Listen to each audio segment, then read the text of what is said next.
Dobar dan i dobrodošli u virtualni kabinet nastave hrvatskog jezika.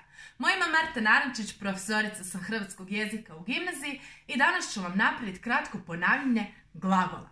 Glagoli su promjenjiva vrsta riječi kojima kazujemo radnju, stanje i zbivanje.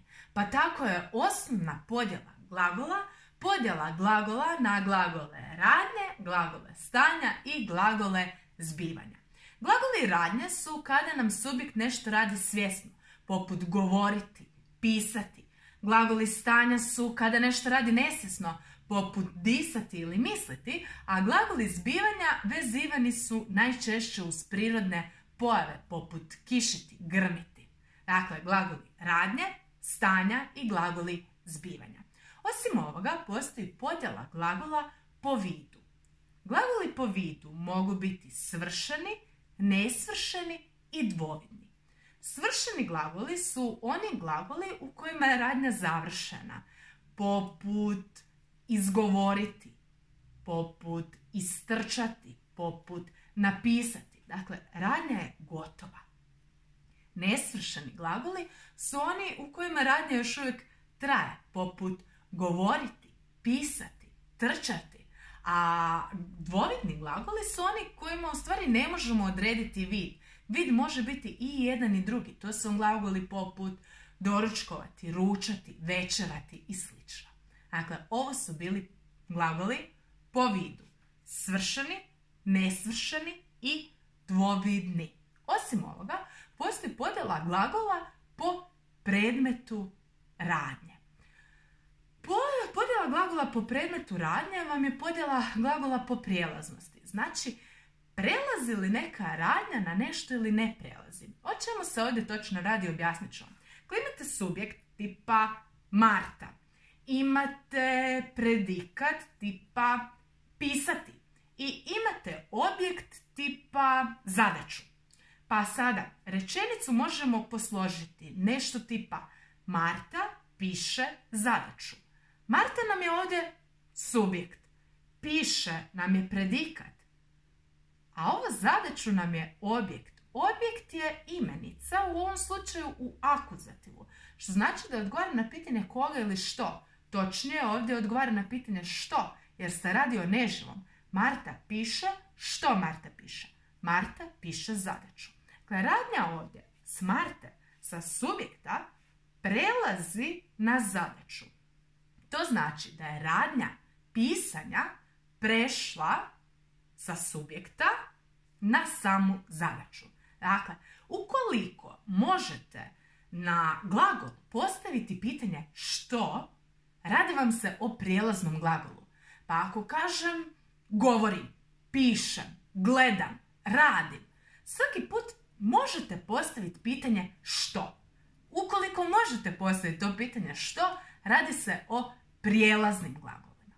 Neprijelazni su glagoli oni na kojima radnja ne prelazi na neki objekt, ne prelazi na tu imenicu u akuzativu. Ne možete pitati pitanje što.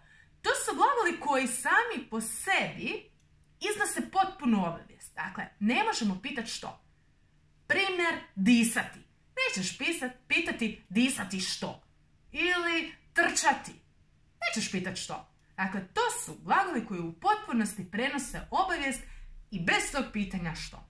Dakle, prijelazni, neprijelazni. Osim ova dva glagola, dakle prijelaznih i neprijelaznih, kod glagola po predmetu radnje, odnosno kod podjele glagola po prelaznosti, postoje još i povratni glagoli.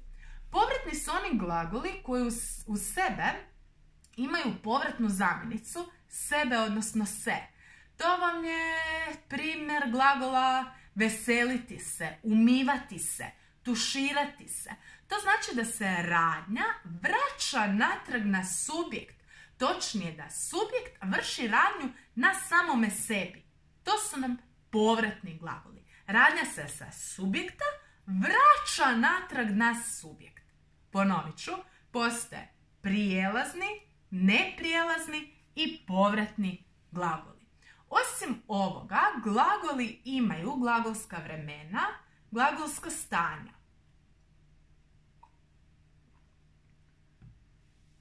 Glagolska stanja su nam aktivno i pasivno glagolsko stanje. Što to znači? Aktivno je ono što sam vam rekla na početku, kada subjekt nešto radi svjesno, a pasivno je kada se radnja vrši na subjektu. Objasnit ću vam na primjeru pa će vam biti lakše. Dakle, rekli smo Marta piše zadaću, jel? Dakle, Marta nam je subjekt, piše nam je predikat i zadaću nam je objekt. Ali ako ovaj objekt, ovu zadaću, prebacimo da zadaća bude subjekt, onda ćemo reći zadaća je napisana. U tom slučaju radnju pisanja trpi zadaća, dakle trpi subjekt, pa nam se ovdje radi o pasivnom trpljenju radnje. Aktivno je dakle kada subjekt vrši neku radnju, vrši svjesno, a pasivno je kada subjekt trpi neku radnju. Eto ga, to su nam dakle aktiv i pasiv. Osim ovoga, postoje glagolski načini. Glagolski načini su imperativ, kondicional prvi, kondicional drugi. Jedni od najpoznatijih, postoje još i optativ i indikativ, no o tom potom. Dakle, imperativ i kondicionali. Osim glagolskih načina imperativa i kondicionala, postoje glagolska vremena. Osnovna podjela glagola na glagolska vremena je ona vezana uz prošlost, sadašnjost i budućnost. No, i prošlost i sadašnjost i budućnost ima svoja glagolska vremena, pa idemo nekakvim redom. Dakle, što se prošlosti tiče, to su nam perfekt, aorist, imperfekt i pluskvamperfekt. Što se sadašnjosti tiče, to je prezent, a što se budućnosti tiče, to su futur prvi i futur drugi. Ponovit ću glagolska vremena. Dakle, perfekt, aorist, imperfekt, pluskvamperfekt, prezent, futur prvi i futur drugi. Osim ovoga, postoje glagolski pridjevi i glagolski prilozi. Glagolski pridjev može biti glagolski pridjev radni i glagolski pridjev trpni. Glagolski pridjev radni vam je ono što sam rekla, kada subjekt radi radnju. Zato se i zove radni, jel logično? Glagolski pridjev radni ima vam nastavke o, la, lo, li, le, la. S tim da nam je o za muški rod jednine, la za ženski rod jednine, lo za srednji rod jednine. Li za muški rod množine, le za ženski rod množine i la za srednji rod množine. Dakle, o, la, lo jednina, li, le, la. Glagolski pridjev radni. Postoji još i glagolski pridjev trpni. To znači, kao što sam vam već rekla, subjekt trpi neku radnju. Dakle, na njemu se vrši radnja. To nam je ona zadaća. Pa ovdje postoje različite skupine nastavaka. Naprimjer, za muški rod glagolskog pridjeva trpnog imamo nastavke n, t, n, jen. To nam je muški rod. Ženski rod samo stavimo a na ovo. Na, ta, ena, jena. Srednji rod stavimo o. No, to, eno, jeno. U množini stavimo i za muški rod, e za ženski rod i a za srednji rod, pa dobijemo ni, ti, eni, jeni, ne, te, ene, jene i na, ta, ena, jena. Ponovit ću. N, t, en, jen, na, ta, ena, jena, no, to, eno, jeno, ni, ti, eni, jeni, ne, te, ene, jene i na, ta, ena, jena. Dakle, to su nam nastavci za glagolski pridjev trpni.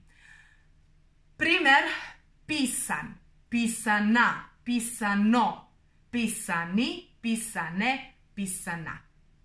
Sve jasno za sada, dakle to nam je glagolski pridjev radni. Prostite, malo gubim glas, sekundicu. Dakle, glagolski pridjev radni i glagolski pridjev trpni. Osim ovoga, postoje glagolski prilozi. Pa tako postoji glagolski prilog prošli i glagolski prilog sadašnji. Glagolski prilog prošli ima nastavak vrši ili avši i njime se tvore samo svršeni glagoli. Tipa od glagola napisati, glagolski prilog prošli nam je napisavši.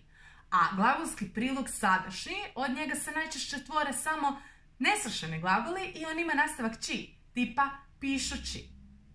Sve jasno? Ponovit ću. Postoji. Glagolski pridjev radni, ola, lo, lile, la. Glagolski pridjev trpni, za muški rod nt, n. Glagolski prilog sadašnji ima nastavak či i glagolski prilog prošli ima nastavak vrši ili avši. Osim ovoga imamo i glagolsku imenicu. Glagolska imenica vam je, kao što sama riječ kaže, imenica koja je nastala od glagola. Na naš glagolski pridjev trpni dodamo nastavak je i dobijemo glagolsku imenicu tipa trčan plus je trčanje, pisan plus je pisanje. Sve jasno? Dakle, glagolski pridjevi, glagolski prilozi i glagolska imenica. Mislim da ovaj dio nije težak. Ponovit ću vam ono što je najbitnije. Postoje glagoli radnje, glagoli stanja, glagoli zbivanja. Postoje prijelazni, neprijelazni i povratni glagoli. Postoje svršeni i nesvršeni glagoli. Postoji aktiv i pasiv. Postoje glagolski načini, imperativ, kondicional prvi, kondicional drugi. Postoje glagolska vremena. Perfekt, aorist, imperfekt, pluskvamperfekt. Prezent, futur prvi i futur drugi. Postoji glagolski pridjev, radni i trpni, glagolski prilog, prošli i sadašnji i postoji glagolska imenica. Eto, toliko. Toliko od tog samog uvoda. Ono što bi vam još trebalo ponoviti za ovaj naš pregled su glagolska vremena. Ovo će biti malo teže, ja vas molim da se psihički pripremite na ono što nas čeka. Pa idemo redom. Dakle, postoji jedan neodređeni glagolski oblik. To nam je infinitiv. Infinitiv ima nastavak ti, odnosno či. Tipa trčati i či. Infinitiv. Dakle, infinitiv, neodređeni glagolski oblik. Pa započet ćemo s onim što je recimo najlakše. To bi bio prezent. Prezent je sadašnje glagolsko vrijeme. Tvori se pomoću 4 skupine nastavaka. Ovo je sad teško, ja vas molim da pratite, ja ću pokušati biti što sporija. Dakle, kada imamo glagole koji prolaze kroz glagolska lica, ovo kroz je apsolutno neprimjereno i netočno, prijedlog kroz koristi se samo kod prostora tipa kroz šumu, kroz pustinju i prašumu, kroz tunel, ne možemo ići kroz lica, pa da naglasimo, to je jedna od najčešćih pogrešaka. Dakle, kažemo kroz lica, kroz padeže, apsolutno neispravno. Dakle, glagoli se mijenjaju po licima. To nam se zove sprezanje ili konjugacija. Pa tako postoji prvo, drugo, treće lice u jednini i prvo, drugo, treće lice u množini. Prvo lice je vezivano uz govornu osobu, uz ja. Drugo lice uz sugovornu osobu, uz ti. I treće lice uz negovornu osobu, to su on, ona, ona. Pa idemo redom. Dakle, prva skupina nastavaka za prezent su am, aš, a, jednina, amo, ate, aju. Ponovit ću. Am, aš, a, amo, ate, aju. Druga skupina je im. Im, iš, i, imo, ite, e. Dakle, im, iš, i, jednina, imo, ite, e, množina. Treća skupina su em, tipa em, eš, e, emo, ete, u, a četvrta je jem. Jem, ješ, je, jemo, jete, ju. Eto, primjer za am, čitam, za im, trčim, za em, pišem i za jem, pijem. Eto, toliko o prezentu. Dakle, am, aš, a, amo, ate, aju, im, iš, i, imo, ite, e, em, eš, e, emo, ete, u i jem, ješ, je, jemo, jete, ju. Ja se nadam da nije tako teško. Samo je 4 skupine nastavaka. Preći ćemo na perfekt. Perfekt je prošlo glagolsko vrijeme. Tvori se pomoću nenaglašenog prezenta, pomoćnog glagola biti. To nam je sam, si, je, smo, ste, su i glagolskog pridjeva radnog, što smo rekli da ima nastavak ola, lo, li, le, la. Pa prezent, na primjer, glagola trčati bi glasio sam trčao ili sam trčala u prvom licu jednine. U drugom licu jednine si trčao, trčala, a u trećem je trčao, trčala, trčalo. Dakle, bitno nam je ovo olalo, lilela. Ola nam je u prvom i drugom licu, a olalo nam je u trećem licu. Tako isto li, le nam je u prvom i drugom licu množine, a li, le, la nam je u trećem licu množine. To bi bio kratak pregled perfekta, nećemo dublje ulaziti u ovo, ovo nam je samo ponavljanje. Hajmo mi na imperfekt. Imperfekt, spremni? Imperfekt je prošlo nesvršeno glagolsko vrijeme. To znači da se tvori samo od nesvršenih glagola. Imperfekt ima nastavke ah, a, aše, asmo, aste. Odnosno, jah, jaše, jaše, jasmo, jaste, jahu. Odnosno, ijah, ijaše, ijaše, ijasmo, ijaste, ijahu. Ponovit ću, dakle, imperfekt tvori se od nesvršenih glagola. Ima 3 skupine nastavaka. Prva skupina nam je ona na ah, druga nam je na jah i treća nam je na ijah. Pa prva skupina kaže, jednina, ah, aše, aše, množina, asmo, aste, ahu. Prvo lice jednine, jah, jaše, jaše, množine, jasmo, jaste, jahu. I treća skupina nastavaka, ijah, ijaše, ijaše, ijasmo, ijaste, ijahu. To nam je imperfekt. Ponovit ću. Ah, aš, aše, asmo, aste, ahu, jah, jaše, jaše, jasmo, jaste, jahu i ijah, ijaše, ijaše, ijasmo, ijaste, jahu. Sve jasno? Znam. Piece of cake. Aorist. Aorist nam je prošlo svršeno glagolsko vrijeme. Što znači da se tvori samo od svršenih glagola. Nastavci su h, ništa, ništa, smo, ste, še, odnosno oh, e, osmo, oste, oše. Dakle, 2 su skupine nastavaka za aorist. Ponovit ću. H, ništa, ništa, smo, ste, še i oh, e, osmo, oste, oše. Od imperfekta, rekli smo, tvore se nesvršeni glagoli, a od aorista svršeni. Pa ako imamo glagol trčati, to nam je nesvršeni glagol. Znači, od njega se tvori imperfekt. Primjer, trčah, trčaše, trčaše, trčasmo, trčaste, trčahu. A aorist, prvo ovaj glagol moramo napraviti u njegovom svršenom obliku, tipa protrčati. Primjer bi bio, jeste uspjeli sami? Niste? Ok. Protrčah, protrčaše, protrčaše, protrčasmo, protrčaste, protrčahu. Eto, to su bili aorist i imperfekt. Prelazimo na pluskvamperfekt.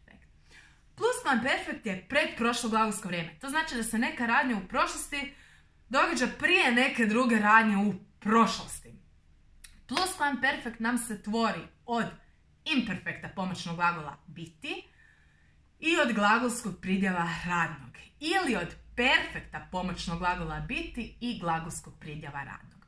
Pa imperfekt pomoćnog glagola biti glasi bijah, bijaše, bijaše, bijasmo, bijaste, bijahu. A glagolski pridjev radni ima nastavke olalo, lilela.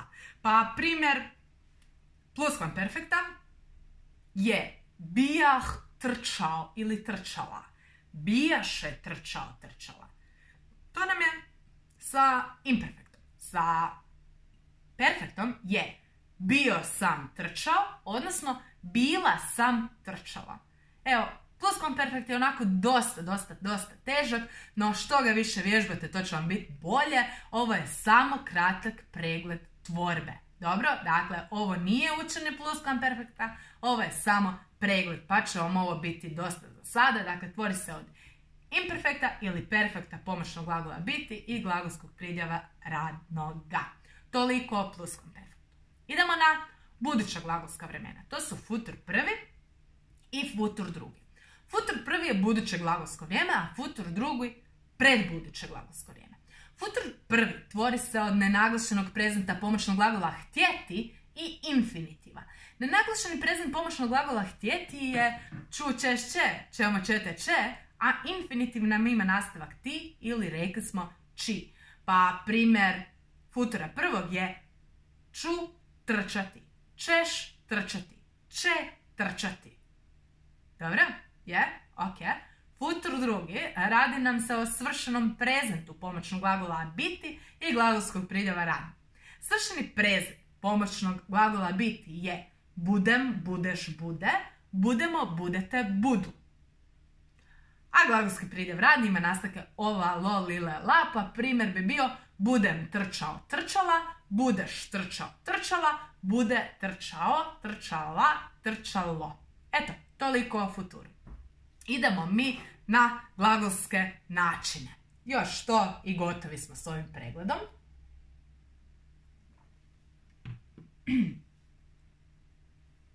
Malo su mi suha usta, puno govorim, oprostite. Dakle, glagolski način.